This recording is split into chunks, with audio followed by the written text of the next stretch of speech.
Hi.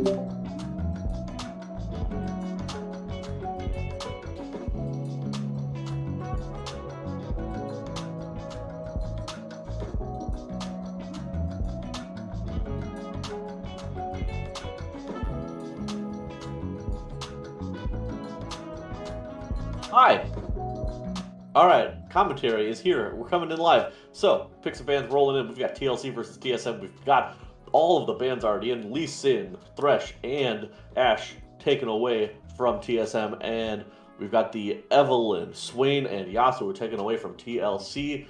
First pick is going to be that Caitlyn. It's just a super strong pick, great for PMALCS. And then the Lily is coming in, so this is going to be interesting. Could go anywhere, you never know. Could be ADC. We've seen weirder things happen already just in this week. So who knows what's actually happening in this game. But we do have 2 subs, just to note. So that way, you know, if bands are getting thrown out, you know why. We have L, Shaka, 956, and Mammoth are subbing in on the side of TSM.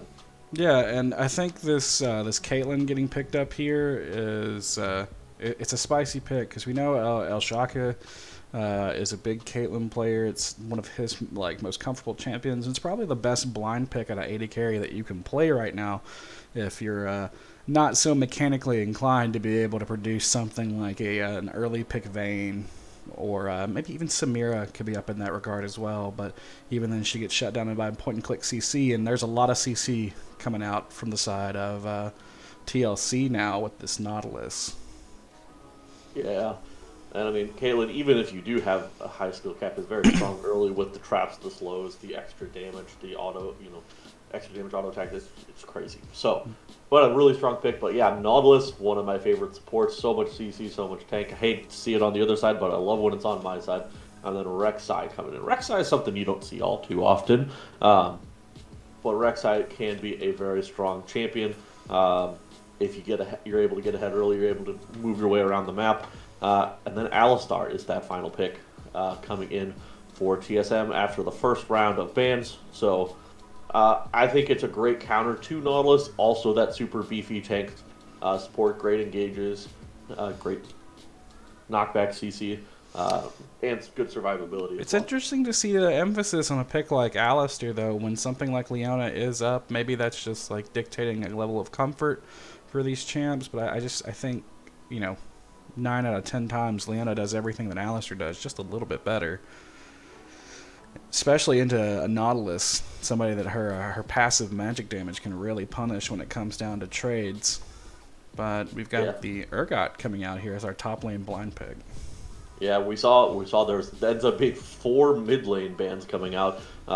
And I say all mid lane because I'm pretty sure the Aurelia is banned against Cornstar here. But we got the Cassiopeia, the Aurelia taken away from TLC, and then the Seraphine and Anivia are taken away from TSM.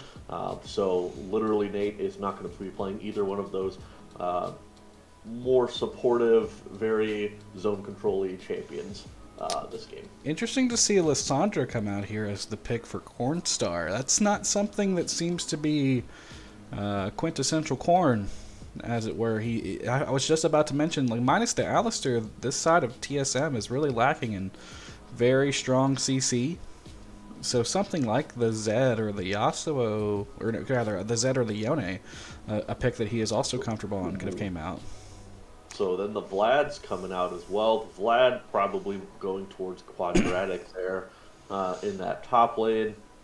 Going into the Urgot is a very good pick because, hey, you just pool away from the knockup and then you're pretty much good to go. And you don't have mana early, so you just try and steal away from the, cue the Urgot over and over again. Yeah, it's a very spicy selection because we know Quadratics to be one of those premier drain tank players in the PMALCS, and right alongside Swain, there's Vladimir being able to be both a hybrid between those things as a burst mage and a drain tank. So I'm going to be interested to see how his build rolls out for the rest of the game, if he's going to opt for one side more so than the other, as I believe we're ready to get rolling here. Yeah, I'm very interested to see because how he ends up building.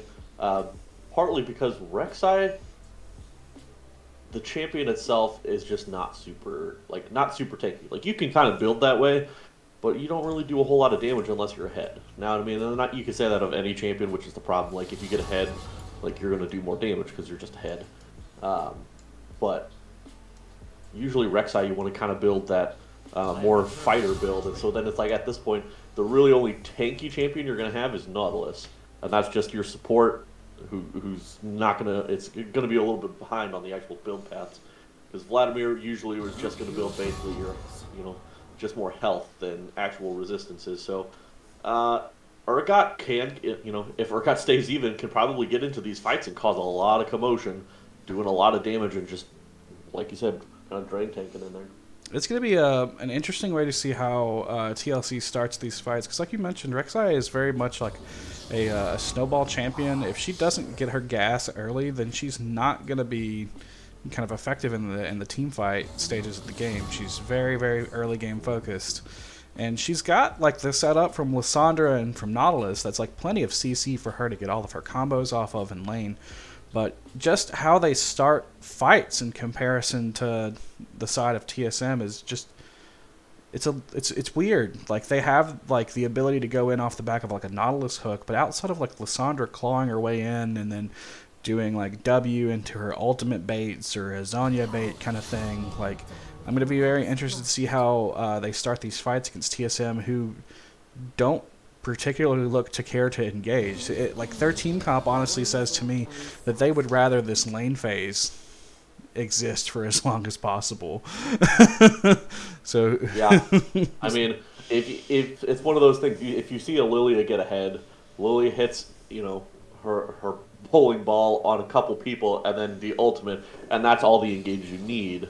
But yeah, I think TSM is just more of a kind of kite it back and then bait them into a small corridor, and then with a Lilia, Twitch, Xerath, Urgot, like, you've got so much AoE damage. And we have a faux pas apparently happening here. Somebody dropped the ball in pick ban. He picked the wrong champ apparently. All right, guys, it's already 11:30 EST.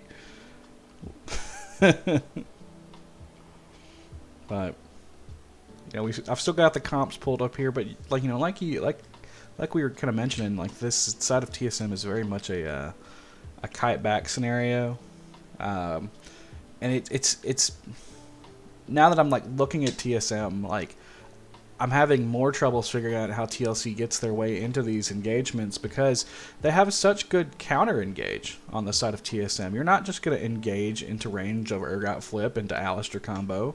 You're not just going to engage into range of like Lilia Qs and Xerath Qs, and like Twitch has the ability to come in off of the back of these team fights so late that after the initial CC or burst comes down from Lissandra or Nautilus, like, he could just press R and surprise, spray and pray as things go. Yeah, I mean, I think both of these comps, it's all going to come down to your vision plays. We're going to be, I imagine we're going to see a lot of objective fighting, and it's going to come down to who's got the vision, because if, you've got a Lissandra Rek'Sai who can go over a wall, and then you land a Nautilus hook on top of it, the fight's over. TSM or TLC takes that win, but on that same token, if TLC is just barreling in and you have an Alistar Twitch Lilia, because I mean, Lilia flash in, lands a Q, she's going to hit all 5 members. I know, and I don't know if it was a PMALCS match or a Blue Honor League or whatever it was, but we've seen Maye play the Lilia even from behind and played it like a maniac. Got so many Lilia ults off, and it was insane to watch. And that was even from behind. Just imagine if Lilia is even or ahead, and those engages can be just deadly for your team. So, who are our substitutes for tonight? I think we said El Shaka and Mammoth. That's interesting to see 2 members of Boom What Up to be on this team, because like I was just like thinking like, that's a spicy pick away from El Shaka. How are they gonna like? I was like, wait a minute. Like, just the rollout of the roster looked really good, and I was like, damn, this is a team. This is a unit. But I'm gonna be interested to see how StarCraft and Tambourine King, so it's the bot laner. So you're gonna have El Shaka playing that Twitch, and then Mammoth playing the Alistar. So yeah, I think both of those players are super strong. Both of those champions are super strong for them. Yeah. So definitely something that we're gonna see as far as more of like comfort roles too, because like the Alistair being on Mammoth's hands, like that's a trademark Mammoth pick. Like that's gonna be something super big for them to play around. You know, Zanzan also got his Urgot pick. That's something that he's put a lot of time on, put a lot of effort on. Lilia dropping in for washing hands too. That's a big pick for him, I know. And then naturally, literally Nate on the Xerath. He has a thing for these kind of more mid to late game scaling wave clear mages. So excellent, like I guess true to character picks all around for the side of TSM. TLC Evangelist on the Rek'Sai. Maybe this is Vladimir Cornstar. Yeah, that could be too. I mean, so the way I look at it is they picked those two champions and it could be very flexed. Yeah. So they might just be picking, because I would imagine that Lissandra would be in the mid lane, a little more playmaking, but it might not be as good in Xerath because realistically, Lissandra is a little bit shorter ranged. Her Q doesn't reach quite as far. So, I mean, and maybe it's just, hey, this lane's going to be all about the poke, so keep Vladimir in there and just try and heal up through everything. Or who knows, maybe they actually just picked it as a Cornstar wanted to play the Vlad, and then the Lissandra in the top lane for the extra engage. But I think it was a strong play for the flex aspect of it. Yeah, most definitely, because we know Quadratics, he and I are two birds of a feather when it comes to like Swain and Zyra and stuff like that. So like it's not surprising to me to see him bust out like an old pick like a Swain top or a Lissandra top in this case. That's something like more akin to like a season 2, season 3 kind of situation. So they've got a little time here to tick down to decide who. But I think we're right. This is a Vladimir for Cornstar, and this is Lissandra for Quadratic. So this is definitely going to be more of a burst-oriented Cornstar on Vladimir. Then there's no need to opt for this like drain tank pathway. But I'll be interested to see what Quadratics is taking here for his keystones on this Lissandra. Aftershock is something that is viable on Lissandra against like assassins. It's kind of your go-to keystone selection when playing against the likes of Zed or Akali or Aurelia or something like that. But more prominent burst-oriented builds have really started to center around Electrocute. So against this Urgot of Zanzan's, I think honestly, you can make the argument of the Comet build in this situation where he kind of wants to maintain the poke advantage and really kind of whittle down Zanzan for Evangelist to follow up off of this relatively, like, he's going to be in range of this WE combo a lot here in top lane. So I think the Comet's the way to go. Play around the poke and lane and kind of just survive as long as you can. Naturally doesn't, carry over into the mid or late game as well. But it's definitely more of a lane-focused build. But we know Quadratics to definitely be able to really shine in this in the island that is top lane. So just something to keep an eye on as the game unfolds. I definitely agree with the Comet in the lane, because if it were mid lane, I would definitely say maybe go with the the safer one, because you're not going to be poking out of Xerath. It's just not going to happen. You're not going to be in range. You're not going to be able to get there. You just have to be the one doing all-out engages. You have to be the one engaging. And so the Aftershock for the team fights might just be better, because you're in, you get that extra little damage in there as well. But since top lane is just an island in and of itself, and maybe that's something he can just try and take advantage of the Urgot overall. I mean, we've seen Quadratic just be super strong. And just be a carry in these past couple splits as well. So get Quadratic ahead, if he could make a TP play or two here or there to, you know, shut down the Twitch, shut down the Xerath, like that'd be crazy cool. Yeah, and this is kind of one of those things when, like, we're still very early in the season, so, you know, how teams are going to play and shake out with each other really is not going to get established until next week or the week thereafter. We're only in week 3 right now. But, like, when you looked at the rosters at the beginning of this split, the only thing that you could say about TLC that was even a negative is that they might have a mental boom. You know, we know Evangelist, and we know Cornstar to be very, like, emotional and hypey players, and I know the rest of that team to kind of, like, feed off of the energy that their star players are kind of giving. They're very empathetic players, so that's kind of like the knock that was against them. But then you look at it and you're like, damn, you know, Evangelist is, you know, once upon a time his ceiling was diamond. You know, he has shown us in PMALCS games of the past that, you know, he can play well and above to that station again. And Cornstar, you know, has gotten close to, you know, nicking his way into diamond even. So, you know, that's an impressive amount of carry potential that can come out of the side of TLC when you look over comparatively to TSM. They got a lot of facilitators, and outside of washing hands on this lineup, I'm not sure if there's a big focal point of just carry personality. El Shaka naturally on the Twitch has the potential to change the tone of my lead in here, but I don't know if today's the day, basically. Yeah. And I'll say one thing as well. You look at Evangelist and what they used to play versus what they play now, and, you know, used to like solely play things like Evelynn, those super hard solo carry assassin-y champions. That was just like, hey, I'm going to get myself ahead. Everybody else kind of, you know, do your thing. Survive. I'm going to try and carry. And you see a lot more now of, you know, like, you have to adapt, and they definitely have, to playing a lot, you know, more team-oriented things. Like, yeah, Rek'Sai sure is a very good duelist, but if going a little bit more tanky, and you just, of course, PMALCS pause, you know. We're still going to do the pause at 10. Because that's going to throw everything off, I feel. Oh, it'll be fine. But I think hopefully that mental game has also helped a lot. And hopefully this... as well changed. Was this pause initiated by TLC? Because hopefully this isn't sign of a repeat of last week with Cornstar.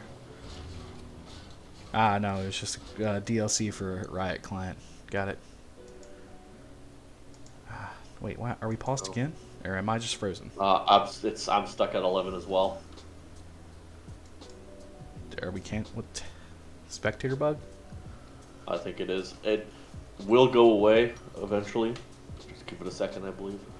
I know this has happened once before. I say we'll hold out, and worst case scenario, we'll try back in. All right. Nope. Yeah, we're good. Are you on 14, 15? 16, 17. Yeah, okay. 18. We're good. No need. Cool. All right, so we're getting into it, and it looks like we're going to see the 5-man bot lane for TLC here, just the fan out for the side of TSM. They actually, with the way they're going now, that Alistar is not going to see. Definitely going to be pincered for this hook, yeah. So they know that they're going to be there for it. We'll see what happens. Is Hodor Nation going to flash? I think they were able to catch a glimpse of them. Yeah, with no real other follow-up CC here, it's not a good idea. Like, all they have to operate off of is maybe Quadratic leveling up W if Hodor Nation lands the Q there, but not something that I would consider flash-worthy. Yeah, that would be... If Quadratic starting the W early is just like almost conceding the lane versus an Urgot. Because I feel like you just have to start Q. Ooh. We see that Watching Hands is still here at this blue buff. Quadratic is probably going to scoot up over the wall towards them. Going to find them out there. Quadratic's going to be taking a lot of damage off of this. Yeah, a dangerous kind of like pathing situation. Uh-oh, Cornstar in the middle. Getting pincered off here. going to be taking a lot of damage. Ooh, this is not the great start for TLC. Washing Hands is pressing forward onto Cornstar here. The flash has to come out. Now Quadratic kind of steps forward again. It's going to be doing a lot of damage to Washing Hands. This is going to make the start for Washing Hands awful. Yeah, Lilia is Cornstar might try and just heal up and stay in lane. Does have the TP if necessary, but this is kind of a disaster start for Washing Hands. Yeah, Lilia is definitely a champion. Comes in, and we see Rek'Sai's already here in the bot lane. El Shaka is going to get ignited. He still has the flash available, but he's going to get flash knocked up by Evangelist, and First Blood going over to Evangelist here on this Rek'Sai. Yeah, TSM not expecting the, or respecting rather, the level 2 gank by Rek'Sai, and honestly something that you kind of see more inclined towards like mid lane, but I guess with all of the shenanigans that we saw earlier, he was just like, hey, I gotta get this red buff because I know we're Washing Hands, he's screwing around up in top lane, he's gonna be a step behind me, I'm gonna take advantage of this. We're seeing a gank here in mid lane? Nothing happening.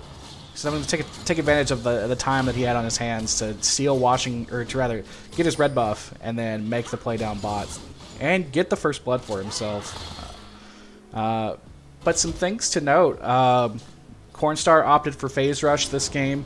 Definitely more of a defensive option for Vlad in comparison, and he can also run the Electrocute to be more burst focused. So I guess Cornstar expecting the attention his way. Wanting to have the ability to be able to shake and bake out if he needs to, and then we were, as we talked about earlier, Quadratics opting for the Comet here in top lane, looking to maintain the poke over Zanzan, and also in a very good fashion, rocking Corrupting Potion right behind it to make sure he gets all that extra burn damage on top of him as well as the sustain. Yeah, and I mean, all things considering, the rocky start for the top side laners of TLC. Cornstar still maintaining the lead. We're seeing an engage here in the bot lane. Mammoth goes in. Both flashes from Labby and Poder Nation to get out of here. Washing Hands not going to be able to get anything else off, so it will be both flashes for the bot lane of TLC, but they are going to escape.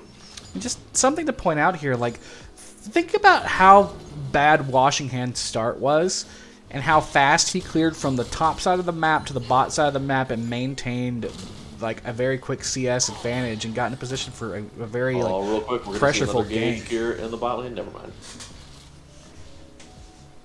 Just kidding. It was an all of 8. I've realized that I still have my lo-fi beats going on here. You know, we're just gonna maintain them. They're riot approved. I can't be DMCA'd. It's the sessions playlist, so. Ooh, Mammoth almost walking into the bush there as Labyrinth 1898 was trying to get back. But yeah, I mean, something to note, you see that, because, I mean, Evangelist had level 2 gank right after red buff, and then immediately roamed to mid lane, so that gave Washing Hands all the time in the world to just start farming camps. So Washing Hands was able to actually full clear before the Rek'Sai was able to. Now, Rek'Sai did pick up a kill, so trade's probably worth it, and then you also set El Shaka behind a little bit. But now we're seeing an engage here. Evangelist goes into the literally they force the flash, but is going to be able to get out. No follow-up CC there, and not enough follow-up damage either.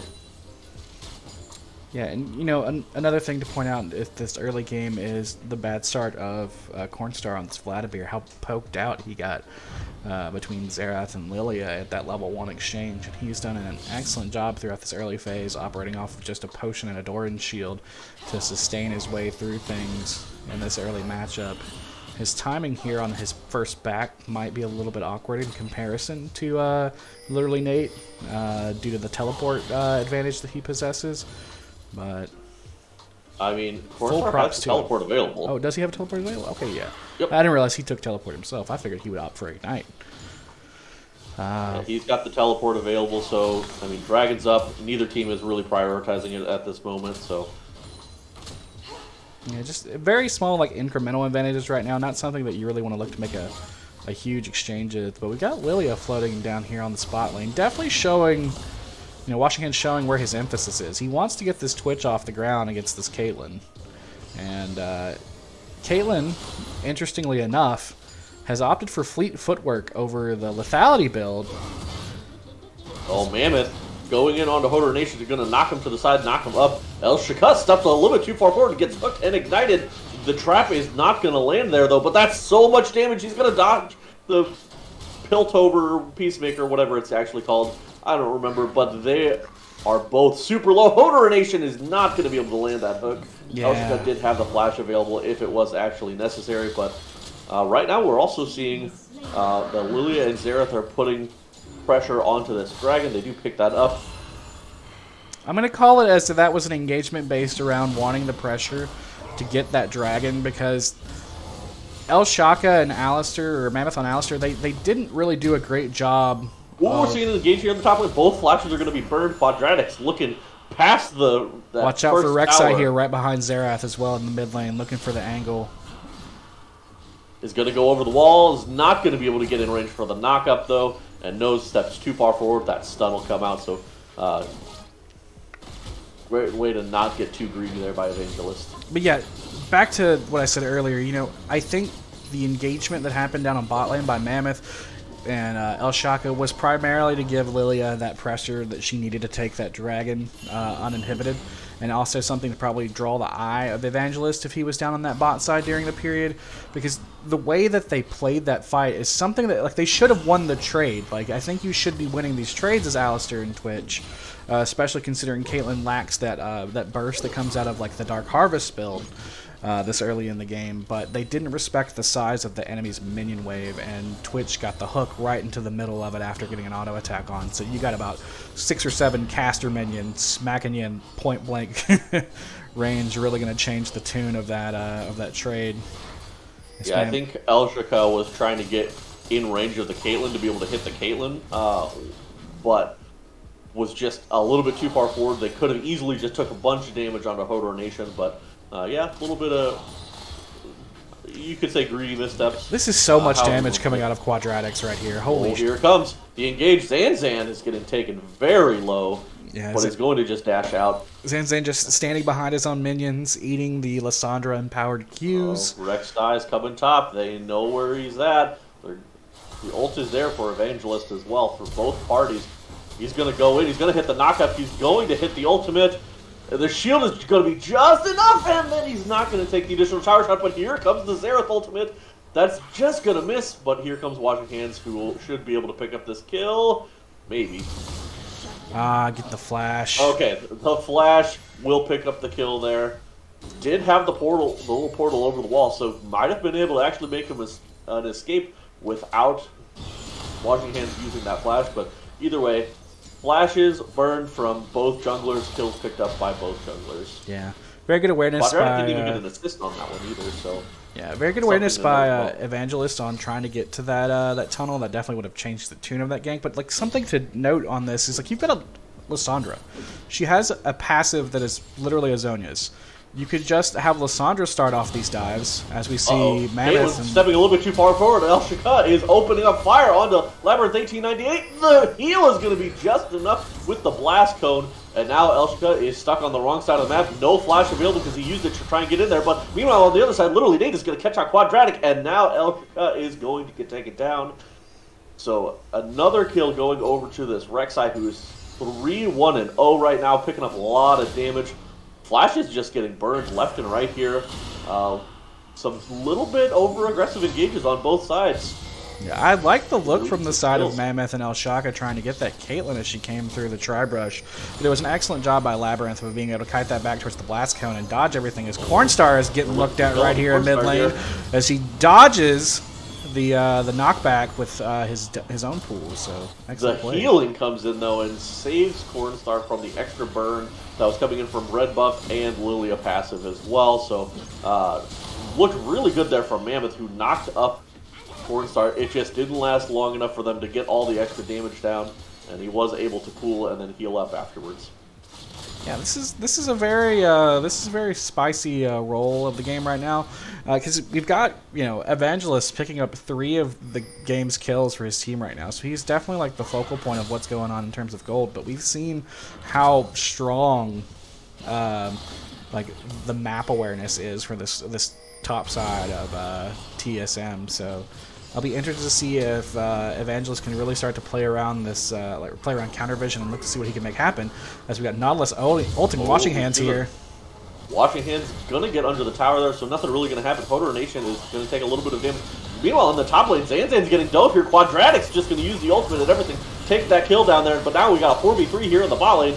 Mammoth is taken dangerously low, is going to get ulted by the Rek'Sai, but Rek'Sai is still picked up the kill, but will get taken down. El Shaka is going to block it, but look at the health bars here. Look, guess who showed up? Literally, Nate just showed up and is going to look to clean up some of these kills.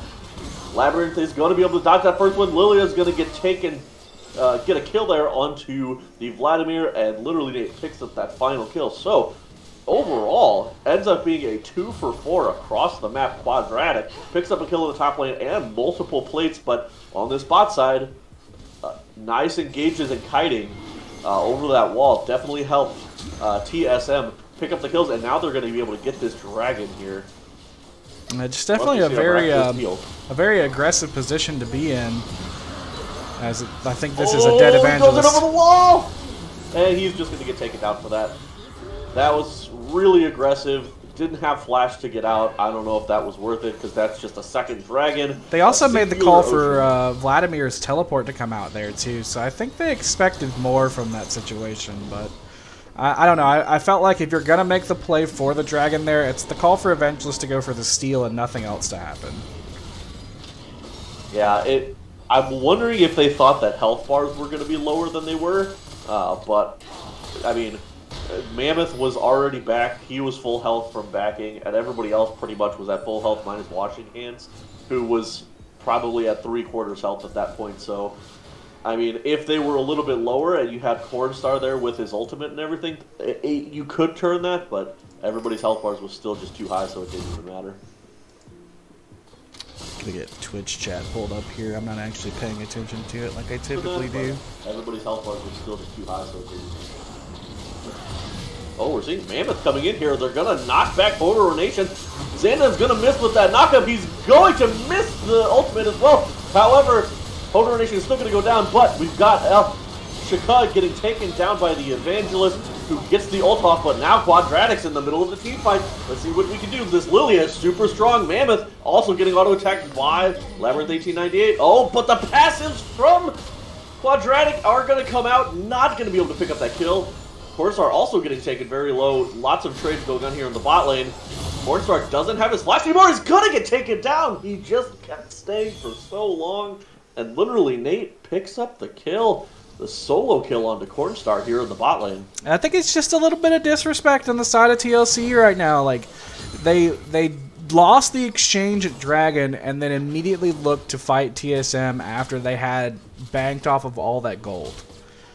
And they just didn't respect what was happening, especially from Cornstar down in bot lane with Xerath. El Shaka and Watching Hands looking to go in on the Labyrinth 1898. He does have his flash available in just a second, but not up yet. And now an engage for Mammoth onto Hodor Nation. They're going to get a double kill onto this Twitch. Twitch is 6-3 right now. Lily is 3-0-8. Xerath is 3-0-4. Oh, and now we've got the Evangelist going in here onto El Shaka, but doesn't have anything left. He's super squishy. He's going to get taken down. A nice defensive play from Mammoth there, and then just lots of damage. Not enough follow-up damage coming out from the Evangelist yet. Does have that, I believe it's Prowler's Claw, but it's just not enough at this point. Didn't have enough just pure damage to kill off El Shaka.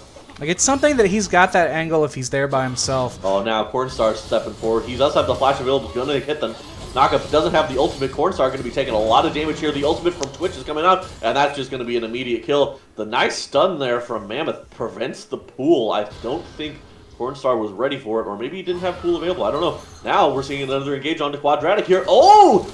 The claw comes out, but he's not going to take it because he knew that Washing Hands was following it up, but it doesn't matter either way. They're just going to be able to pick up that kill. And this game, all of a sudden, is just blown wide open for the side of TLC. Yeah, I like to call it trickle-in economics, where, like, everybody just one by one finds themselves caught in a shitty situation. And that's kind of what's happening here on the side of TLC. Like, you have Evangelist diving onto El Shaka trying to get the kill as they're sieging down mid lane, but not respecting the fact that the man has a giant cow right next to him. You've got Quadratics trying to make a play. Labyrinth 1898 is going to get popped by a Q and one ultimate. Mammoth coming in here, going to hit the knockups on the Hodor Nation, going to be taking the tower, and is going to get taken down by Evangelist here. Already was taken to the tower so much, was probably still going down, but a good pick up there by Evangelist. Get a little bit extra fed. Maybe you're able to pick off a carry later, but these carries are doing so much, and this Alistar is causing so much chaos in this game. We got a bunch of hype coming out for our boys from Boom that are subbing for this game. Man, if only they could carry their own team as well as they're carrying TSM right now, right? Flip that shit, that was gross. They paused it. They know what you said. They paused it right there. Oh man, I had to. That was a free throw. That was a free throw. You did them dirty, and I loved it. Oh man, that was too good. That was too good. Yeah, it's just again and again trickle in economics. TLC just trying to make an aggressive play because they have these aggressive champions, but not respecting the fact that all of these guys inside of TSM have got money in the bank. They've got items in their advantage. They have the ability to just kind of like turn on this Rek'Sai who can't assassinate anybody outright at this point in the game, and just instantly delete the Rek'Sai. The play in top lane with Quadratics, thinking that he was cheeky by dodging or not taking the claw, but even in that situation, my man still had his ultimate there. It's better to take the claw in that situation than ult yourself underneath turret range and hopefully look to make kind of the eke out there. But it just a little lack of awareness, misplaying, a little bit of greed, a little bit of forcing the issues, just bad habits, League of Legends. And this is individually. I don't even want to know if I can describe this as like this is a team making a bad call. Outside of the fight at Rift Herald, I don't think there's a team making a bad call here. I think this is just all the individual players of TLC being like, I can do this, and then immediately putting their foot in their mouth because they're not able to. So at this point, if you're TLC, like, think about how your champions work. You've got Vladimir, who is an excellent late game scaling carry. You've got Caitlyn, who, as now we're in this, we're at a midpoint in the game. We're about 15 to 20 minutes in. Like, keep talking real quick. Her curve has now gone down, so she's at the weakest point in her game, especially since Labyrinth opted for the fleet footwork path. Because the thing about the lethality build for Caitlyn is it really kind of, instead of Caitlyn doing the bell curve thing where she starts off really good, the bell curve drops down, and she's shitty for about 5 minutes before it picks back up, the lethality build kind of fixes that. It makes that mid-game hump go down, or like that mid-game hump come up. Like the bottom of the pit rises and makes her mid-game a lot better as the game extends, and she only gets better because her ultimate, which is a do-nothing ability on Crit Caitlyn, becomes an effective piece here as we see Cornstar flopping around in mid lane, getting a ton of poke dealt to him by literally Nate and Washing Hands in the squad here as we've hit another freeze. Oh, this is a dead Cornstar. I think the Scorch might get him. Oh, no, we've got the side of TSM here muscling around. They're trying to get in position for this dragon. TLC's got a TP incoming from Quadratic, but Quadratic took a bad angle here. It is on top of their whole team as Rek'Sai jumps in as well. It's going to get taken down instantly by the combined efforts of TSM. This is a do-nothing burger for you guys. Don't even worry about this as Mammoth jumps over the wall trying to get on top of Labyrinth 1898, but he gets on top of Hodor Nation instead as the ultimate comes down from literally Nate and is going to cap off the kill on top of Hodor Nation. Like, you guys just don't even worry about contesting these neutral objectives anymore on the side of TLC. Like, you guys are in no position to fight. Your bank is all in on top of this Rek'Sai who can't do anything, can't kill anybody instantly. You need to now transition your mindset into catching as many waves as you can, playing as safe as you possibly can, because we need to rely on Caitlyn to get through the mid game and get to her 3 items to where she's a champion, sort of, kinda. On this crit Caitlyn, and we need for Vladimir to get his mythic, at least. Right now, Vladimir only rocking boots and some components, and it's really struggling here throughout the early to mid, as just the trickle in has really started TLC off to a bad shape in the first goings of our game here. Yeah, and I mean. Sorry, I'm back, by the way. Welcome back. So I was there for that dragon fight where you were just doing such a great job. I didn't want to interrupt. But I mean, yeah, and at this point you have a 4-0 and 11 Lilia who is moving at the speed of light, running through your team uninhibited. Yeah, she's got 25 Magi stacks. Like, why are we fighting her still? There's just nothing you can do at that point. She's got so much burn damage. She lands one bowling ball onto Caitlyn. Caitlyn gets half health. Oh, and Quadratic with a nice little play to try and escape there. El Shakad using the ultimate. Gets a lot of damage output. Yeah, uses the claw, uses the ultimate, and is able to create some space, and then uses the flash as well just to make sure that there is no follow-up. So well played escape there from Quadratic. Yeah, excellent sequence of abilities there, as it looks like Zanzan. Target. Oh, we get the hook down. The ult's coming in. The Drowsy, and yeah, just deleted. And Hodor Nation also going to get taken down. Zanzan picks that up with the ultimate. But wow, that was some burst. Zanzan walking in. Quick 4 for none. They thinking that they have him, and he's just like, "Call an ambulance quickly!" But not for me. Yes, his team is all right there to support him. That Lily ult did so much. Hit the bowling ball onto 3, then lands the ultimate. Caitlyn uses a nice net to get away, but instantly flash popped by Washing Hands, and then I believe it was the Rek'Sai just exploded by literally Washing Hands. It's just absolutely just in an instant, just taken out. Whew. This is rough. We got a 10k gold advantage over the side of TSM. This is one of those that, like, you know, I know that we have this stigma in the PMALCS of where we don't want to surrender games because it cuts our streams and yada yada yada. It's not as good and professional and shit. But like, if I'm the side of TLC, I'm like, look guys, can we just go next? Like, save the mental for game 2. It's just like, you literally at this point you gotta just like, you gotta talk to your team. You gotta be, once again, like you're saying, you just gotta realize, hey, this game's probably over. Just try and play as clean as we can, and then reset going into game 2. Know what you did, what happened that went wrong. Know what you can do for the future. Hey, maybe this time you'll ban the Alistar. I'm guessing that's going to be a thing, because I think that was the huge reason they got through these. It's just Alistar stopped every single engage from TLC. So you know, now's the time to, you know, take this time to figure out what you need to do, what you need to change for that next. Oh my God! What he's gone. He's gone. Oh my God! That was one Xerath Q, and the bowling ball from Washing Hands takes down Labyrinth. Used to use the Xerath ulti just to make sure, but ADC in 2011, they am I right? Down there. Or rather, in 2021. That's in 2011. I'm thinking season 11. It's World Seed. It's not bowling ball, it's World Seed. I know, but it's more fun to say that. And I don't remember champion abilities. And now they're just going to shove here down the top lane.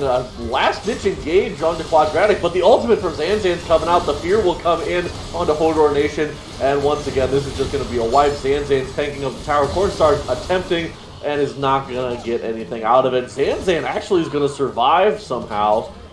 He's going to heal up just enough. And it's a quick 5 for none. Yeah, 2 people on the side of TSM with 0 deaths. 9-0 and 16 for Washing Hands. 8-0 and 11 for literally Nate. Super clean games. Only 9 kills spread out between the other 3. Super well played game here from TSM. They're going to pick up that win. Yeah, I'll be interested to see the adjustments that come out for game 2. Definitely something that I would say, you know, let's look at that. Let's look at that Alistair. Let's get rid of that, like you said. Maybe I'm not sure. Just play better. Like, I mean, I'm not trying to BM. Like, there were just questionable decisions after, like, that aggressive phase that TSM wanted to focus, or the TLC wanted to focus on. After that, kind of just like, they got their toe stepped on one time, and they said, well, I'm going to kick you in the teeth now, and they kept missing the head. of TSM, and like their kick would go wide, and then it would get hit in the nuts and taken on the ground and stabbed. Like the situation just snowballed out of control. So I'm gonna be interested to see what adjustments that they have for game 2, because I'm gonna get that set up here. I do think just champion select in general for the top half of the map. I think the bot half. I mean, I think your Caitlyn, Nautilus, still great picks. But I mean, I feel like Cordstar, we're so used to seeing him on like a heavy, hard carry champion. And I know some of those hard carries like the Yasuo, like the Aurelia, were banned out. But I still think there's much more that he can do. And I feel like that's like vibes like you have to play it kind of safe early. Because there's just not a whole lot of poke you're going to get, especially when you're going versus Literally Nate, who is known for his control mages. It's like, how are you going to poke out a control mage who's poking you out first? And then the Rex side, I mean, it was fine early, definitely got the job done early, but just not being as strong of a champion in the meta right now, I just don't think it was. And I mean, with Alistar there, it just stopped any engaged chances that Evangelist had. So maybe you're looking at those two players kind of picking more meta carries right now. I think that would be if I'm being honest, I think that's a huge factor. But we'll have to see how they adjust. I'm getting our game 1 MVP going here, our poll going. Sorry, I went to straw poll and it didn't work for some reason. Oh yeah, it's gotta be like the. So I went to the other website. So here's your game 1 MVP, guys. Get your votes in for that one as we get our prep planned for game 2 of this this series. If I'm looking, and I'm trying to decide who it is that I want to give this this MVP to, I'm gonna say washing hands. I think the man went deathless, didn't he? Yeah, deathless in this game, and Nate also deathless. Look at that damage chart, by the way. That's very yeah. Blue side is very satisfying. I'll give it that. Like he definitely he had a weird start at the run of this game, but he turned it around and went from having this like chunked out start as a Lilia, who has one of the weakest like level 1 clears that you could have, to like 9-0 and 16 with a 25 stack Magi's, doing the most damage on his team. So nuts. Yeah, nuts gameplay. I think there's I believe there's only like 2 people that I don't want to say that because you could argue for everybody, but I'd say there's the 2 strong contenders for me are Washing Hands, who I'm going to give it to, and Mammoth, because I think he had a Mammoth performance this game. Yeah. I mean, once again, like literally in the mid game was the reason that this Twitch was able to get any kills at all and was able to stay alive. Because anytime Evangelist or Cornstar or Hodor Nation tried to engage, guess what? Alistar knocked you up and knocked you away. Yeah. Or just knocked you up enough and kept you CC'd so you couldn't escape, and then just the, spray and pray from Twitch came out and so much damage happened and then you're dead. So really helped in those especially mid lane skirmishes, keep people alive, just keep people CC'd long enough. And then Washing Hands, obviously, I think just kind of took over the game. Farmed, after that level 1, farmed really well. So, but I would give it to Washing Hands. I think Washing Hands made the biggest impact on the game. Yeah. All right, I'm going to call it there. We're going to give it the MVP to Washing Hands for game 1 as we get this lobby set up for game 2. I'm going to definitely get everything set up. So stay with us, guys. Remember, for everybody that's casting this split, we're not cutting the stream. We're keeping it as one consistent unit. So don't ever cut your streams if you're streaming. All right, we will be right back.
Alright. I'm going to go ahead and get us going here. Get our draft law pulled up. Get the banter. The banner playing here. Or rather, the banner going. Yes. If I can click on the right freaking thing to get my client resized here.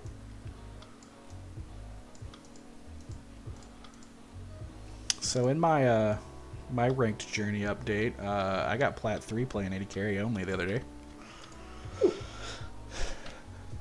Caitlyn's a dumb champ. Yes. As we see Yasuo and Thresh coming out of here early. In these early bans. No surprises there. Swain getting taken away from Quadratic again. The Lee Sin ban this time. Interesting. Did we see that last time? No, we did not. Oh, yeah, we did. Yeah, it was very first. And then Lilia taken away this time, so Washing Hands won't be playing the Lilia this game. I'm going to be interested to see if he gravitates towards something like a Nidalee. I know that's in his wheelhouse. And Washing Hands is... Oh boy. Now, hold on. This could be a mid-Viego. This could be No. it could be. This is a flex between Washing Hands and literally Nate. Like... I highly, knowing Nate, I highly doubt it's. Yes. He thinks his penis is big enough to slap on the table, so I'm going to play a melee champion in mid blind. Oh, we're going to see Akshan. Oh, so that's going to be Cornstar probably playing the Akshan mid lane most likely. That is a very bold blind pick. I know that champion is very strong.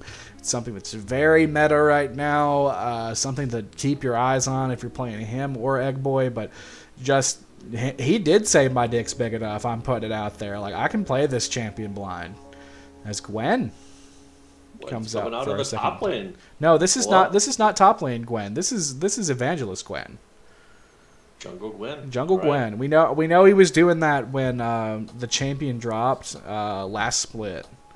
So, I think, it has the potential to fit in there, especially after the nerfs that it received, because it was such a menace in top lane. So I guess that's kind of like where Gwen is going to try to remain relevant. And, that empowered Q definitely has the potential there. But when you want to be on top of people and you just allowed an Alistair to come through and draft with a Samira,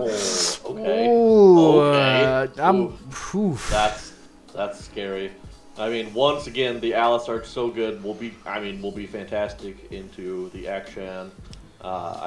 Just interrupting any engages or trying to disengage with the this little swing move he's got. Just so much interrupt there. And then Samira blocking all the damages, and it's just a super strong ADC right now. And so this is another interesting choice. Like, is this just comfort quadratics here? Pick me the Alawi. I want it because I want to be on something I'm familiar with. Because when I look at Alawi in the state of the meta, that's something that's very much a counter pick option. And yeah, it takes away the selection of Urgot, because I know what should take away that selection, because I know it has Alawi has a positive matchup in, and he really kind of knocks Zanzan off of his comfort picks, the Nasus, and any other big dumb tank that he might want to play. But I think that was a smidge early, but I guess like they really want to have, or TLC really want their bot lane to have priority in terms of what they can draft here, and I guess that makes a little bit of sense, because when you consider how last game started, if you're talking to me within the first 5 minutes, I think TLC's, they're walking into a steady mid game. It's hard to see them, outside of doing what they did, getting rid of the leads that they had, because this bot lane of El Shaka and Mammoth were kind of empty a little bit earlier. Evangelist got some good plays down in bot, got first blood. We had some pressure thrown down that way, and I think they died like once or twice more. Like, there was a lot to build off of with the gold that Evangelist had in his pocket. He just didn't get it translated everywhere else. As we see Zyra come out for the side of TLC here. This is okay. So is this? This is Zyra, and your team has quadratics. So now I'm thinking we're role swapping. That's definitely a possibility. I don't know. We're gonna find out. Syndra, literally Nate Comfort pick coming down. Excellent setup for Viego. Excellent setup for Alistair. Excellent setup for Samira. Synergizes with all their picks. Can really just kind of pick whatever to go here. They need something that's a little bit more frontline focused. So, I mean, I'm pretty sure Zyra, like Hodor, has played Zyra before. I don't know in the PMALCS, but like has played it as a support champion before. So like, definitely something that could be there. As Mordekaiser gets locked in here in top lane for Zanzan, so I guess Zanzan trying to maintain that, you know, he's just more comfortable on these like Bruiser and Juggernaut style picks. It's just Yone. So we got Yone top, maybe. Well, would that be Yone on the Corn then, and then like Akshan somewhere else? Like, Yone seems like much more like a Cold Star champion. Yeah, so Cornstar, and then this is Akshan bot lane. Yeah, ADC then. Which is another a very interesting decision. I guess so I guess they first pick the Akshan early, thinking that they have the potential to blind it between Cornstar and Labby. However, the next two picks that came out should have immediately invalidated that this was going to be AD carry Akshan. Because I think as low attack speed and as kind of like really outside of his hook, which Alistair can really interrupt, as low mobility as Akshan is, this was a bad take on the side of TLC to keep that Akshan in bot lane. I think you have to say at this point, like, Cornstar, like, you're our guy. You got to have the dick here. Like, if you're not big enough to just run this blind, then we can't play this into this bot lane. And I mean, you got to look at it though. Like, was that the actual plan, or was that Labby being like, "Hey, I want to play Akshan this game"? Yeah. And then at that point, they're like, "Well, hey, yeah, it could. I mean, it could be flexed, or I mean, you know." But this is, I mean, realistically, I think giving Cornstar the Yone is a super strong pick. Like, it is that carry champion that you need, and that Cornstar we know can play and can 1v9 a team. It's going to be going into a Syndra, so... I don't disagree. It's that matchup that worries me, though. Like, we saw the moment that the first little bit of trickle happened for TSM, they ran the game over. And Syndra has the ability to set up plays a lot earlier and a lot cleaner than Xerath does. Like, Syndra's CC is conditional just simply upon hitting it. Like, Xerath's CC is conditional upon hitting it and them not standing behind their own minions or, like, standing behind another target or something. She has an easier time creating these gank avenues and these play avenues than Xerath does. And I guess, like, if we get to those item power spikes on mid lane, like, Yone can really take over the game. But again, like, he's going to have to dive into Alistair. He's going to have to dive into a Viego stun. He's going to have to dive into Mordekaiser ulting him. Like, there's so much that just doesn't feel right about, if I'm wearing the shoes of Cornstar, basically. Like, I guess he's like, just give me what feels like my best champion at this given moment in time, and hopefully I can just, make Nate eat his own, poop. But it's what I will say into it, though, is they have a lot more like, they have Glenn who's looking to get in there. They have Alawi who's trying to get in there. So there's going to be, I disagree. More like legit threats, though. I disagree, though. If you let Alawi, like, if you CC Yone, then Alawi's able to just run amok in those fights. And then, Gwen then can just run around and try and get into her on a fight. And that means Akshan can also just kind of kite around the side of a fight. Plus, you have Zyra, who's just trying to root people and ult in the middle of a fight just to disrupt.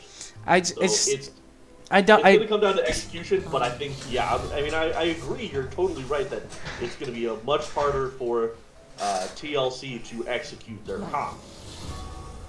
But can it be done? I don't think it can. It's the thing. I don't think it can. Because, like, so Gwen is a champion that values having, like, long extended trades. Gwen's a champion. Like, so I guess, like, you know, when I look at their team comp, they all want to fight in the same amount of time. But, like, the conditions in which they want to fight are weird. Because, like, Gwen kind of wants to get in.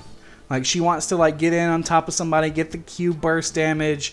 Akshan kind of wants to get in because he doesn't have the best, like, attack speed to scale through a fight. He's probably going to be taking something like press the attack to give him that extra damage in the early game.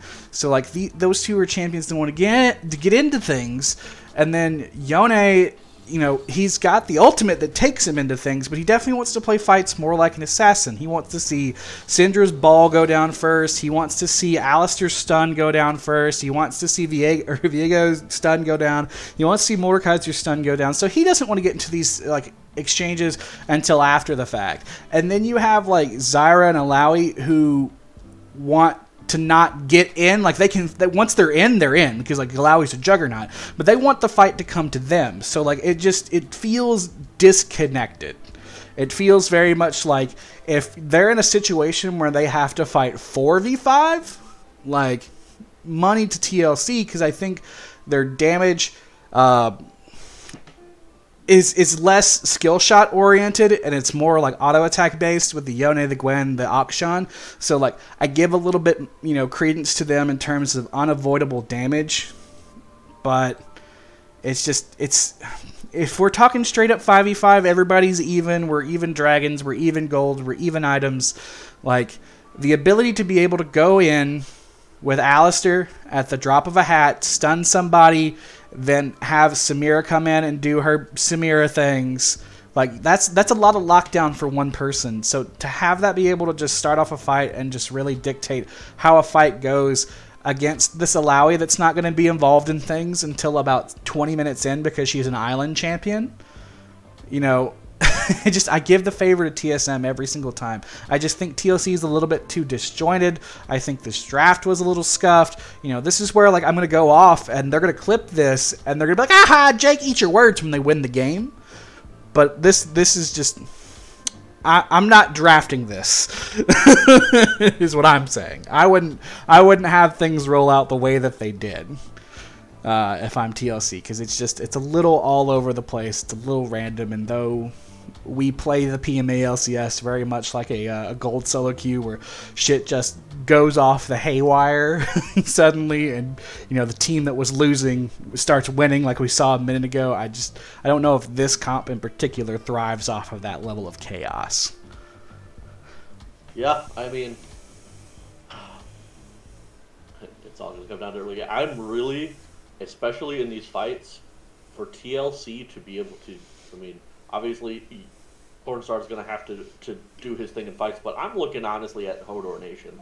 Because I think Hodor Nation is going to be, with this gyro, with the roots and the ultimate, I'm looking for some really key roots to try and stop the Alistar engage, stop Viego from being able to get in there, and just disrupt those fights. Because if Zyra can do that enough, then you can try and pick off whoever was able to get toward, you know, actually to your team. So, like, if the Alistar gets in there, and then you throw down your ult in the middle before the Viego, before the Mordekaiser, before Samira can actually get towards your team, then guess what? You can take out the Alistar right away.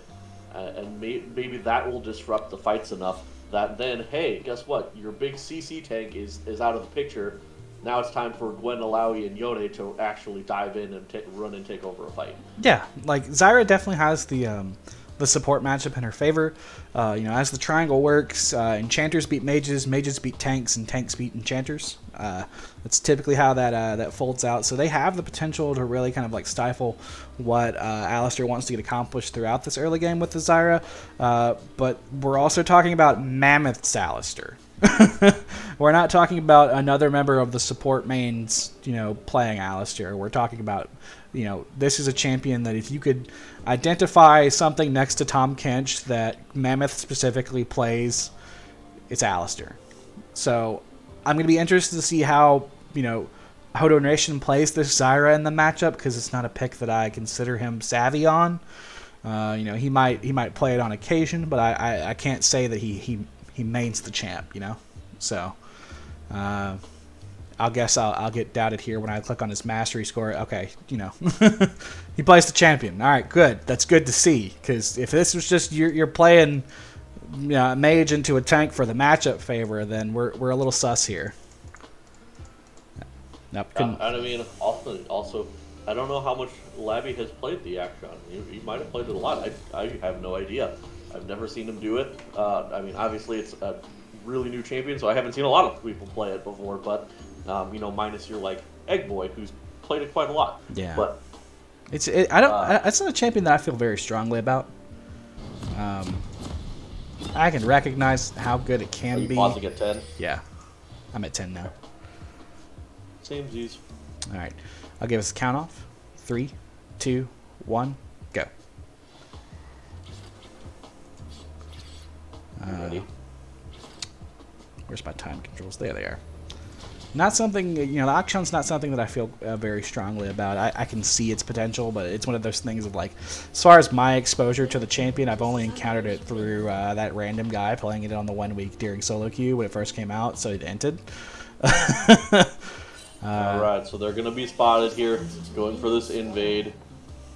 Cornstar getting a little disrespectful here. It needs, like, that could have been a flash, like, you know, Viego W play onto an and then you got instantly have the flash Alistar on top of it, and then it's like you might have enough damage at that point. This a little bit of disrespect, but Cornstar is he's feeling confident. Good to see. Good adaptation right there, actually, by Evangelist, using that red trinket right away, knowing that they like to just push in for something. So clearing out that ward. Evangelist calling the CS lead GG in chat since he gets the clear. Some things to note in terms of the build paths. Cornstar, or rather Keystones, Cornstar's opted for Fleet Footwork in this matchup, which makes a lot of sense. The sustain from Fleet's going to help him kind of work around this more oppressive early game that literally Nate's got on the Syndra. Of course, that requires Nate to hit his balls first. Okay, there we go. Because he missed a couple of them there. But the Fleet's definitely going to be able to help Cornstar get to this, especially where he gets his Mortal Shield Bow, so he'll be able to sustain through a little bit more. Everybody else is looking about the same as Cornstar is, again, getting a little aggressive here. Nate also rocking the Corrupting Potion. So this Corrupting Pot burn's coming down on top of everything. Cornstar hasn't popped his potion yet, so he's got that in the bank, but needs to be a smidge more respectful throughout this early if we're going to rely on Fleet to carry him into his stronger mid game. All right, we see the bot lane's looking to pressure up here. Zyra does have to use the flash there. Stayed in the bush. Didn't respect the level 2 coming out. Oh, but a lot of damage traded back on the Mammoth here.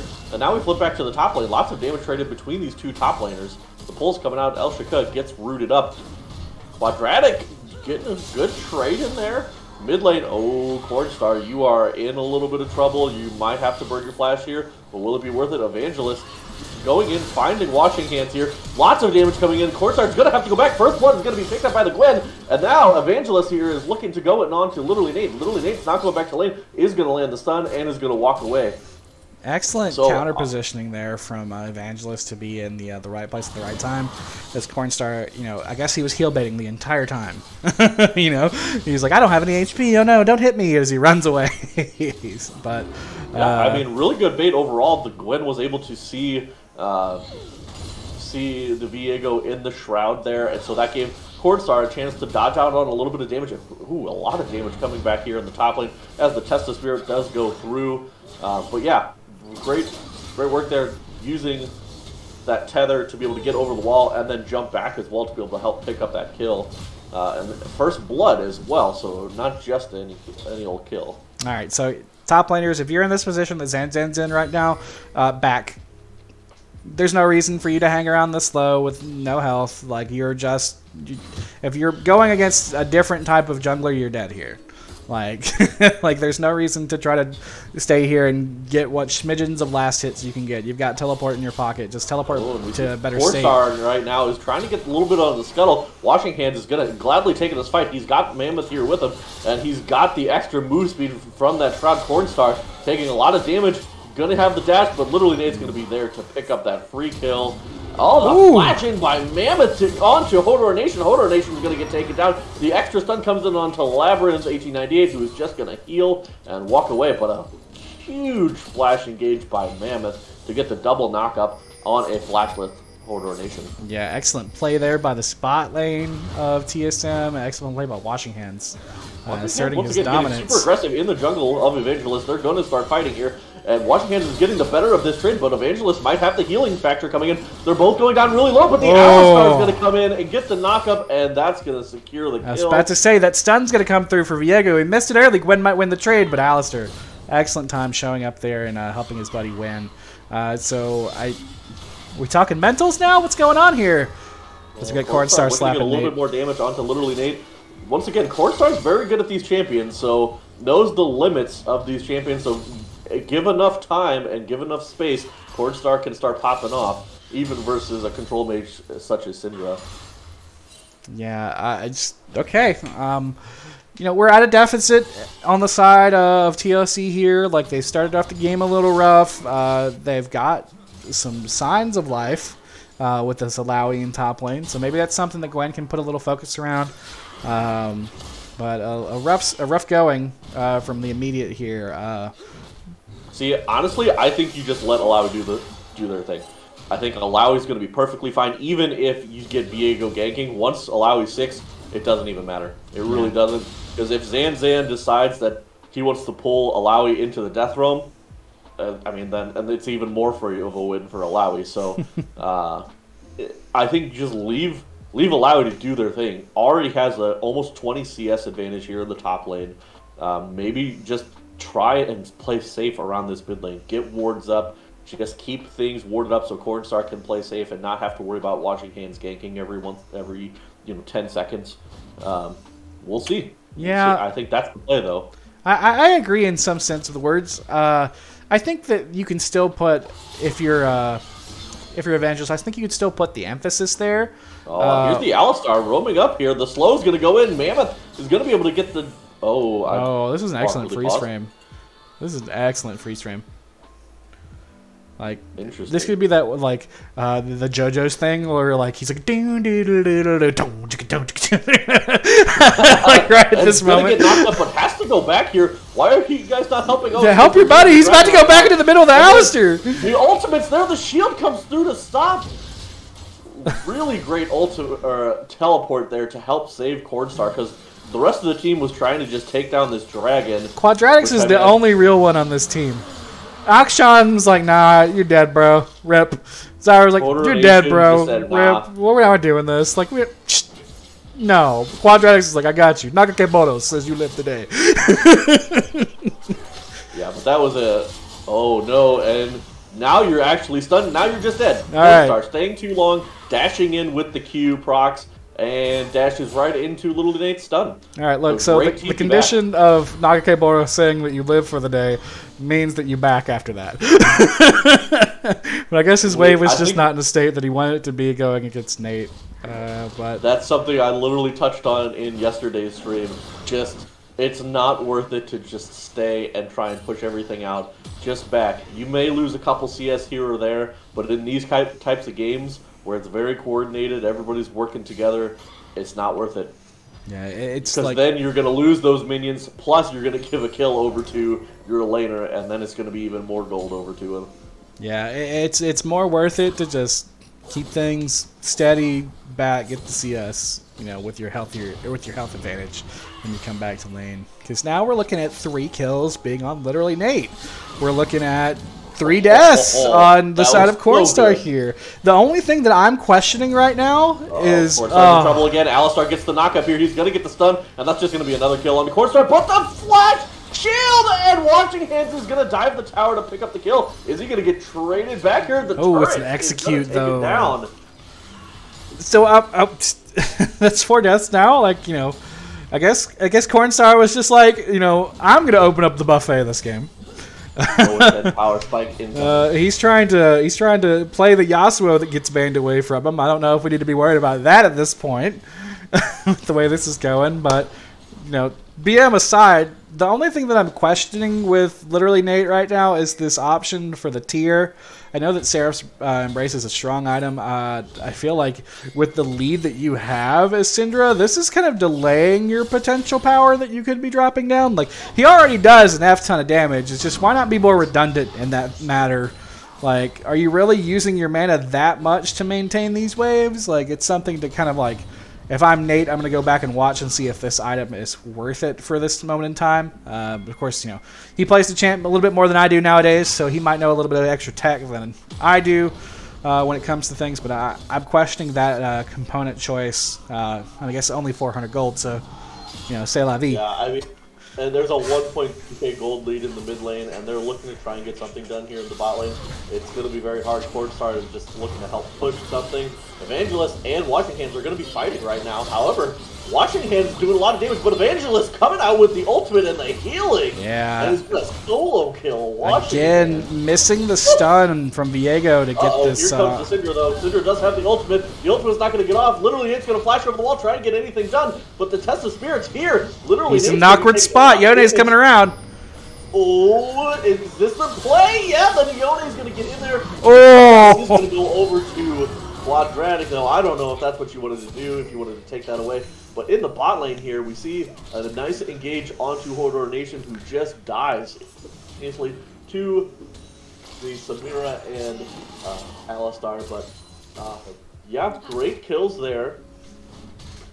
You know, I said that Quadratics was a real one, but that was that he could have canceled that. He could have canceled that. That, you know. As we've got Mammoth looking to eyeball and a dive Labyrinth here. Yep. Labyrinth with a nice flash, but Alistar is so tanky. Tanks 3 tower shots and is not even at 2/3 health yet. But now we see a nice engage here at the top line by Xantan. Chunking out Quadratic there, so good plays. Yeah, Lowy hasn't back to use that that shutdown that she stole, so a little bit of a risk kind of taking that trade. We both know that Mordekaiser and Alawi have opted for Conqueror. They're both champions that thrive in really long exchanges. But Quadratics has the advantage here with that E. If she can get off that E and get the poke in early, she could win almost every trade if she walks into it with a health advantage. But just straight up trying to square up without landing that ability is a little odd. As the Slapfest continues. But, you know, we saw that dive again on... oh, the stun's going to hit. Little Nate's going to try and go in here on the court. Gwen's here, though. Use the shield, taking a lot of damage, but Evangelist and Watching Hands are here. They're going to pick up the kill on the Little Nate. Are they going to be able to escape? Evangelist doing a lot of damage. Oh, the knockup comes in from Cornstar. They're trying to get anything done, but they're not going to be able to do so. The Gwen is now taken by the Viego, and so it's just going to be a 1-for-1 trade here in a 3v2 lane. No, Hodor Nation is here. Kind of scary. However, they're just going to engage instantly onto Cornstar. The nice ultimate from Cornstar as well, and Hodor Nation. The kills are going to get picked up. Gwen's going to get revived by the Axe Shot, picking up the kill onto the Alistar. The layering there is a wet dream of situations to happen. That was so good. You know, excellent positioning on the strangling roots by Zyra. You know, excellent timing on the ultimate coming out of Cornstar there to both live and knock up who he needed to live after the fact. So we'll see. What Cornstar looking to just hard engage there. Does get over the wall. Comes back, gets the last hit on Dragon. Look at the mechanics on Cornstar here, though. Like, this is what I was saying. Like, you get Cornstar, one of these carry champions, he can get stuff done. Even though he's only got 1 kill and has 4 deaths. Lots can be done here. But we see Mammoth looking to go in over the wall here. Oh, he's going to find Labby there in the shadows. It's not going to get the knockback, though, so he's going to survive. Mammoth in a bad spot now. Mammoth is going to die! Oh, Oh, he's just going to take down to the red buff of Cornstar there. Almost a great escape with the headbutt to the Rift Herald. Almost got out of that. Oh, Hoarder Nation's going to hit the damage onto literally Nate. Rooted under tower. But no follow-up is going to happen. Yeah, that's the thing that you got to consider about your tanks. Like, once you're in, you're in. There's no getting out. You know, smooth awareness and smooth play by Mammoth to headbutt the Rift Herald. But if the Rift Herald isn't there in that situation for him, he's just dead. And that's just kind of the way it goes with tanks, as we've got Zanzan looking to fall to Evangelist here, who pops the ultimate and gets the kill. So Evangelist, again, like sitting in this position in this game where he's got the gold in his pocket, he's got a lot of damage in the tank, he's got the Gnasher's Tooth, which is a big item for Gwen. Cornstar, interestingly enough, rocking a bounty now of 150 as he's farmed his way to relevancy. He pops the ultimate and misses. Good luck, just though. Not in time. Great luck, but we got to be a little wary because we've seen it. Ooh, washing hands goes in, is gonna get test the spirited, and it's gonna be taking a crap load of damage. Does end up popping the whole thing. Yeah, like that's a lot of damage. Yeah, I was gonna say we've seen Viego kind of take over games randomly, even after a negative start. But another, oh my goodness. She said you tried to put the black mist in Bilgewater. Like, get out of here! Look at the emote there. Oh my goodness. Oh that's man. So much damage. So I guess Quadratic saying like I took that kill earlier, but only because Nagakeboro said I'm gonna carry this game. So he slams down a ton of damage onto Viego. That's man. All right, so games the even-ish. Dragons are in the favor of TLC, but they've got TSM's got a 2-0 Samira with like a 50 gold lead or a 50 CS lead here. Like, let's get that champion on the map and get her involved, because that's going to be our carry point for the remainder of this mid game. Yeah, and I mean, if you look, because if there's a 2-0 Dragon lead for the side of TLC here, or TSM? TLC? Which one's TLC? TLC is a red side. Okay, for TLC, yes. So they've got the 2 Dragon advantage. They already have a ton of damage, and I think they do really well getting into the late game with that. If they're able to get this Infernal Soul, like, just imagine how much pop they will do already. Like, just how they'll instantly pop literally Nate. They'll instantly be able to take out El Shaka if he's not able to, dash around quick enough. Yeah, that's something that I pointed out earlier as a negative for the side of TSM, as they have to. Oh, Renegade, the flash onto Evangelist there, but a great ult by Cornstar into the middle, as well as Hoarder Nation, and they're just going to lock up those two. Gwen is going to stay alive, but El Shaka's trying to get something done. Is going to use the ultimate, is going to keep dashing in, is doing us so much damage.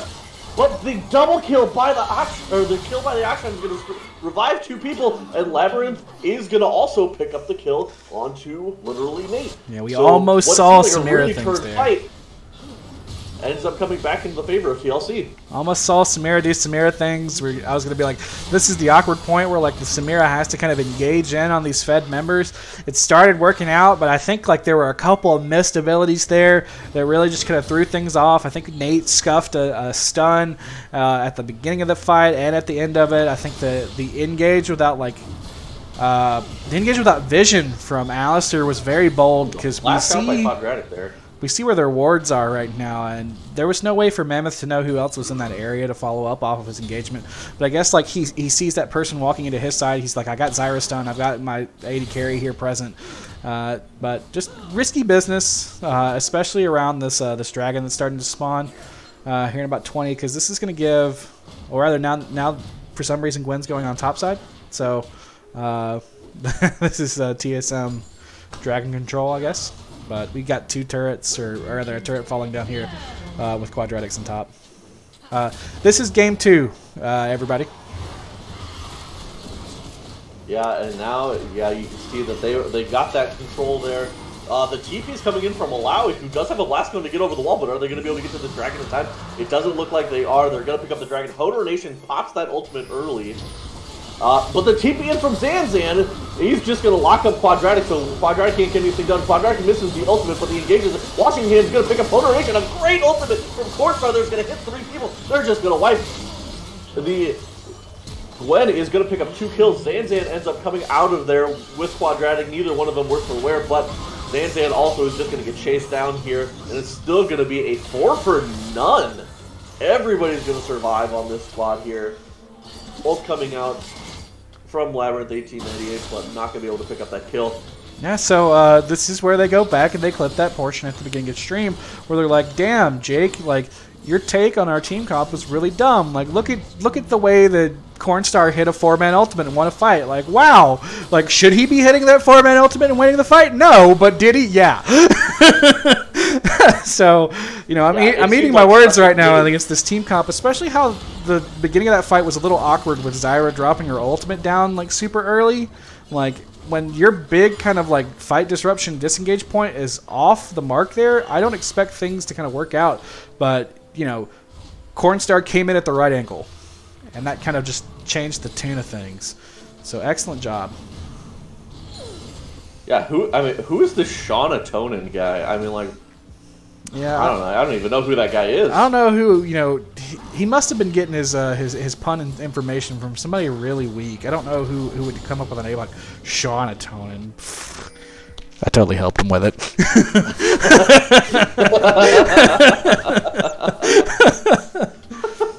But either way, I mean, like, yeah, it was really scuffed from the side of TSM because they missed or TLC, but now Cordstar, the massive shield, gonna get punished there. All right, gonna get taken down. A little breath of life going into the pocket of Nate there. He's getting a massive shutdown off of Cornstar.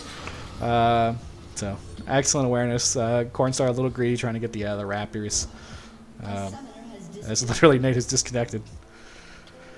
But what I was saying there was, yeah, Horror Nation missed the used the ultimate early, didn't have that huge team fight ultimate, and then what seemed like interesting from Zanzan, he ulted Quadratic right away, but then Quadratic used the ultimate inside of the Death Realm, missed it. Neither one of them did any damage to each other. They both just kind of ran around, nothing really happened. But then, yeah, it was just everybody kind of grouped up. What seemed almost like it was going to be a really great fight for TSM ended up just getting turned around really quickly with a couple stuns. Cordstar hitting the 3-man ultimate there, and then Gwen damage over the top. Just absolutely popped. And I do think Hoarder Nation might have gone down in that fight, but I think that Labyrinth got the kill and instantly revived. I could be wrong. Yeah, it's just... Because I thought Zyra did end up going down in that. So I think like the problem that we're running into now is that the target selection at the beginning of the fights, it's not what it needs to be on the side of TSM. Like, if our carry point is like 100% Cornstar, then we need to be looking to establish vision and try to catch Cornstar specifically to get a fight going every single time. Because if we're engaging this fight on top of Gwen, she's just going to drop the her shroud, and she's going to be able to ignore damage from the outside. She's not going to be able to be targeted. If we're starting this fight on top of Alawi, like, why? Like, you know, Akshan and Zyra are good targets as well, but the problem is with those champions is like we've got the ability to drop the Zyra ult down and disrupt the rest of the fight for the rest of the team approaching in to get the kill. So then you're really kind of just left with Alistair on top of Zyra.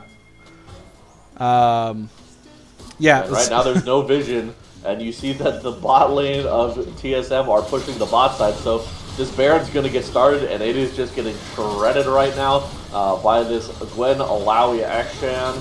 I mean, it is going down quickly. They know that it's happening, but there's no way that they can get into this fight. So Quadratic's no Quadratic fear. taking a little bit of damage there from literally Nate, but it's not going to end up back. They're looking for a fight actually.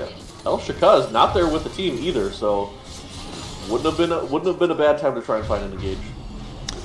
Yeah, just excellent call to get the Baron. Now that they've got a solid amount of tempo, they'll have a solid amount of tempo with this. So, you know, one of the things that whenever I cast a game now, one of the things I'm going to try to preach is like what you should effectively do with the things that you get.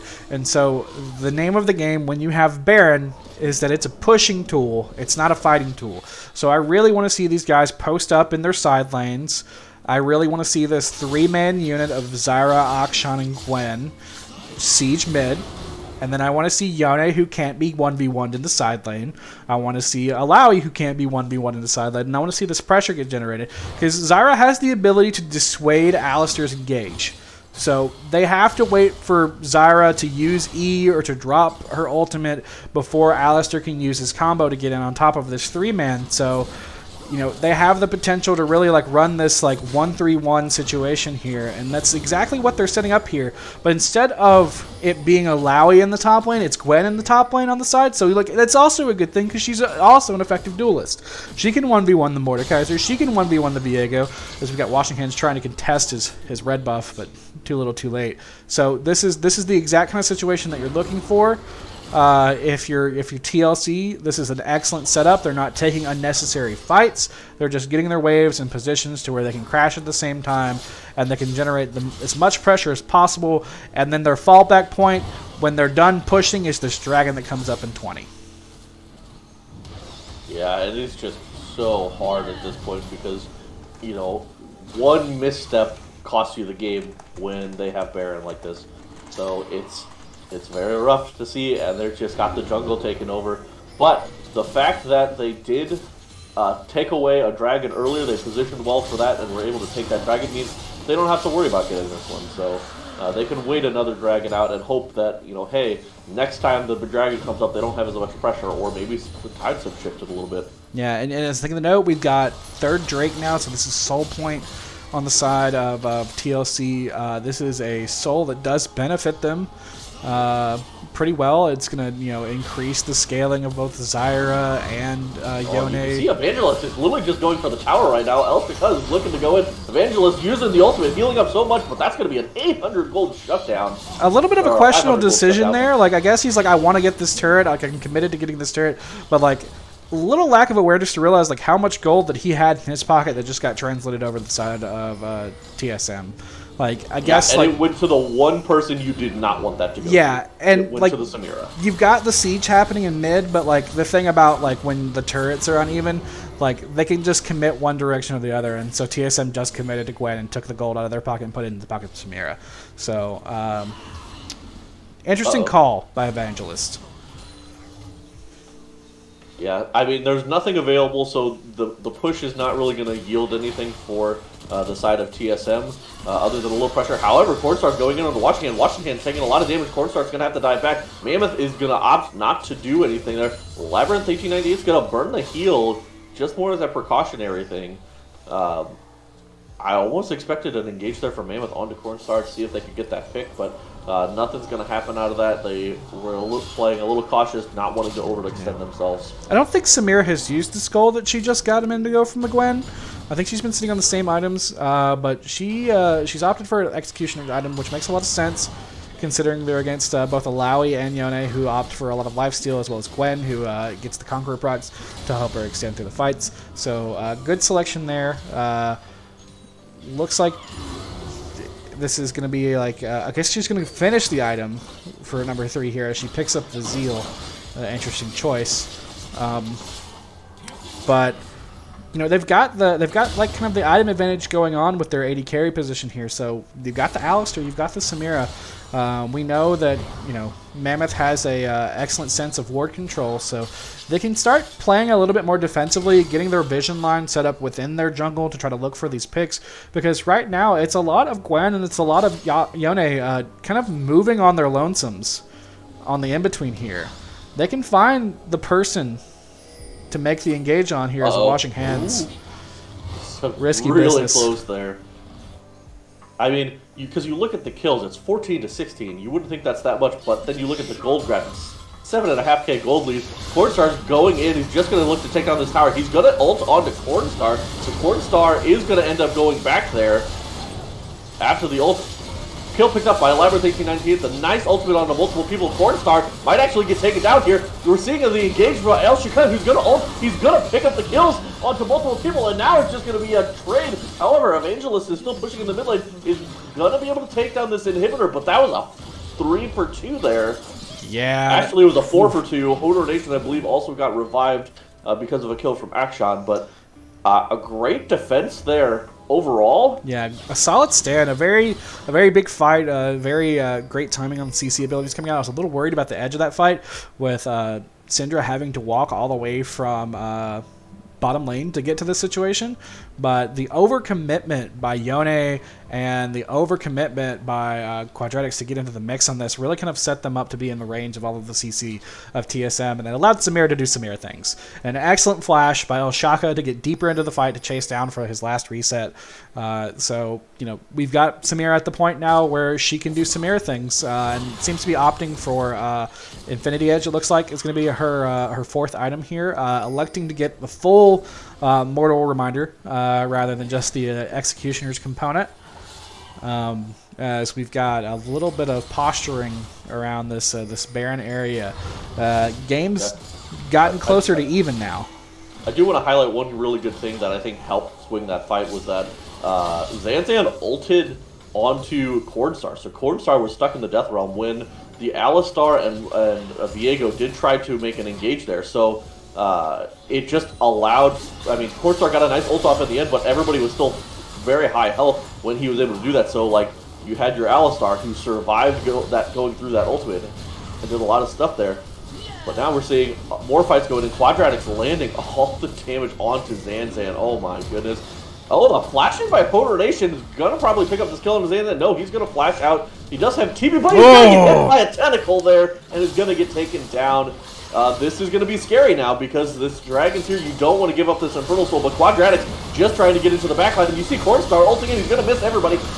Washing Hands is not going to be able to pick up that Dragon there. And that's going to be 2 kills over to the Akshan. And it looks like, yeah, Bear Jr. is going to be able to pick up more kills. Akshan's going to dive in over the wall onto... That fight was all over the place. It was happening in the pit, it was happening behind the pit, and it was happening in the tri-brush of bottom lane. That was all over the place, but excellent job. You know, I was about to give Nate a lot of credit for his happy feat of dodging the Yode ultimate, but it just couldn't pull it out as the damage was secured and the Dragon Soul went over to the side of TLC. So excellently well played, making me eat my words on this this team comp decision by TLC. Yeah, I mean, Alistar winning over the wall, trying to more protect his carries. And then, I mean, just zone control that they had. You had Quadratic forcing people away, Cornstar ulting in, forcing people to dive around. It was just so chaotic, and that just aided TLC even more in those fights. So well played. What a great comeback game.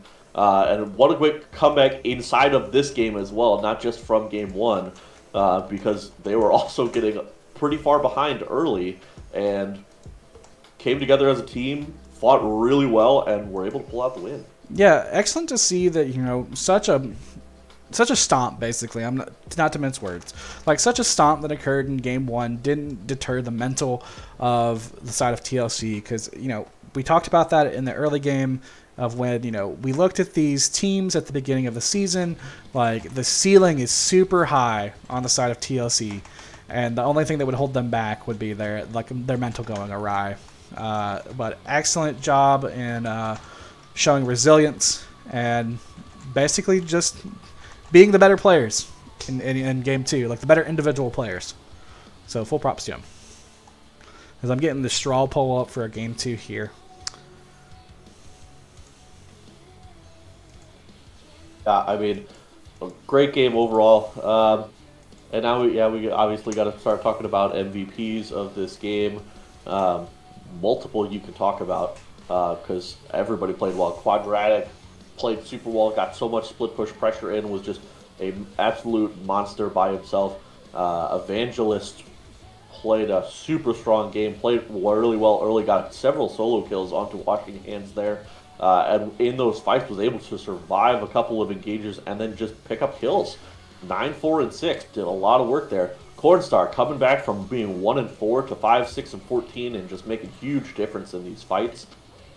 And then you, not to mention, I mean, then you have the bot lane of Labyrinth and Hodor who held their own, lost a little bit early, but came back super strong, played really well later. Labyrinth's actually able to get a lot of damage off on it with this Akshan, and Hodor Nation using those ultimates really well. Only had one, you know, missed ultimate here or there, but well played from all players on that team. I personally would probably have to give it to either Evangelist or Cornstar in this one.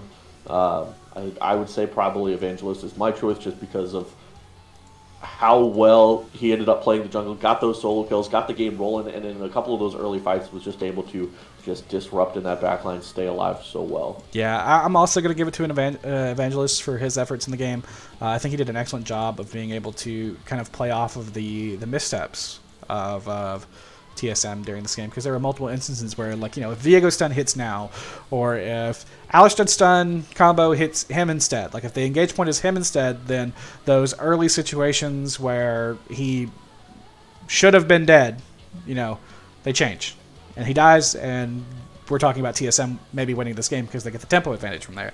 But, he capitalized off of the misplays and the misdecisions, and definitely put his gold to a lot more use in comparison to Game 1, and transferred his lead around the map, and was also on a champion that does scale better into the game. So since the kills went into his pocket early, it's not a big thing if stuff starts going awry everywhere else, because he's a champion that also can really take over the game and be a strong presence by himself, instead of something on like a Rek'Sai, which is comparatively early game focused and pretty much only early game focused unless an astronomical lead occurs. As I'm hitting my refresh here on our poll, it's Evangelist with a breakaway 5 votes in comparison to a bunch of other people's 2s and 1s. So we're going to get washing hands. You were our Game 1 MVP. If you are in the chat, please send yourself and or a representative up to Player of the Game 1. And Evangelist, meet us there as well, and we will lock up our post-game interviews and ride off into the evening night because it is late. Or it's early, depending on how you view it. Yeah, depending on how you view it. I'm going to turn the questioning over to you because I really got to pee. And I'm just going to... Obviously, if you have any questions, feel free to write those down in chat, and we will get to those questions as well. One right off the bat, Evangelist sucks, coming in from Tuba Warrior. Thank you for joining us, by the way. You were in this Player of the Game lobby, so... welcome. Congrats on the Game 2 victory there. Way to come back. Hopefully we'll get washing hands up here, or a representative from the side of TSM. Maybe not, we'll see. But either way, great game. And so we'll start asking questions here. So after that first game, and we were talking earlier, and let's be honest, it ended up, coming down to it. It was pretty much a stomp there at the end. They were doing some dirty things. How did you guys kind of reset the mental? What was your attitude going into Game 2? Well, we said that a lot went wrong in the first game, too much to evaluate right then, and that we should just totally forget about it. Basically, that was our talk after the game, was just that we obviously all made a lot of mistakes, and we'll watch the games back and talk about that at a different time. But going into Game 2, we legitimately threw the kitchen sink at it, and we were like, why don't we just pick champions that we would pick if we were in solo queue and trying to carry? And so every one of us picked a champion that we would pick if we were trying to carry in solo queue. That was the comp. So, it kind of looks like that was the case, and that's kind of what we were wondering, because we were just like, that was leading into the next question. There is, it seemed very the comp just seemed very disjointed.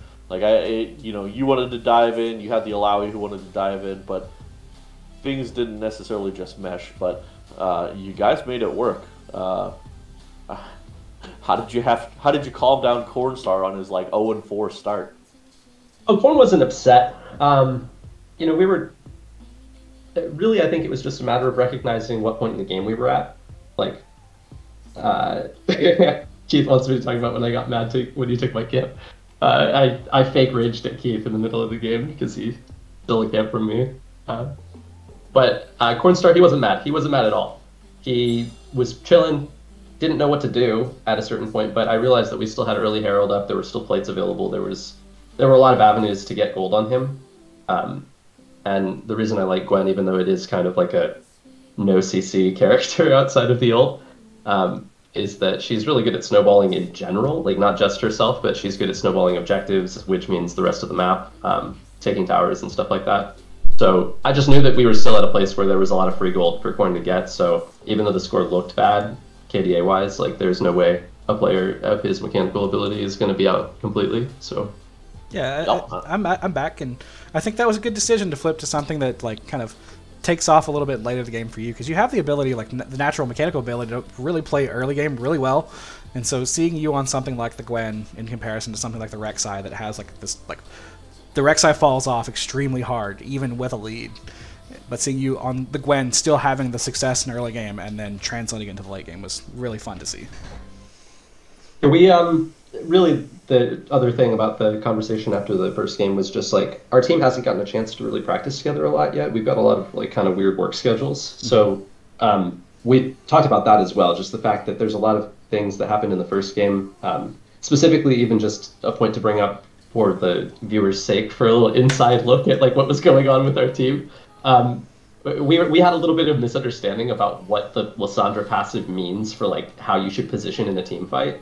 And there were a couple of early fights where we probably would have won, and the gold difference would have been totally like flip-flop to continue to be in our advantage, because in the beginning we did have a bit of an advantage.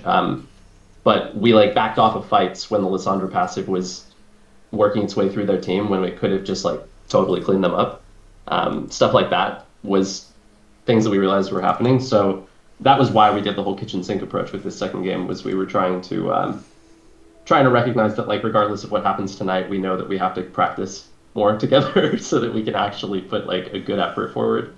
Yeah, I think that's something to say, like you said, throwing the kitchen sink, picking the solo queue champions just to see if you can do it. I think that speaks to the potential behind your team, because if you guys can just play random solo queue champions and win a game very decidedly and still kind of like have your faculties to know how to win the game throughout, you know, a slow start, that speaks a lot to what you guys can do once you get all that practice time in and start getting on the same page. So we hope so. Other than that, I'm going to close this off because I want to go do other things because it's late at night. And thank you guys for tuning in to the match tonight. Keep your eyes peeled for the matches tomorrow. We've got a triple header tomorrow. So if you're available to stream and or cast anything, please let the Shoutcasting chat and or Ryan know what's up, because I'm one of those games and I would love my game to be streamed as well. Other than that, thank you guys for tuning in. We appreciate you all of you coming out in this late evening. And y'all stay safe, stay beautiful.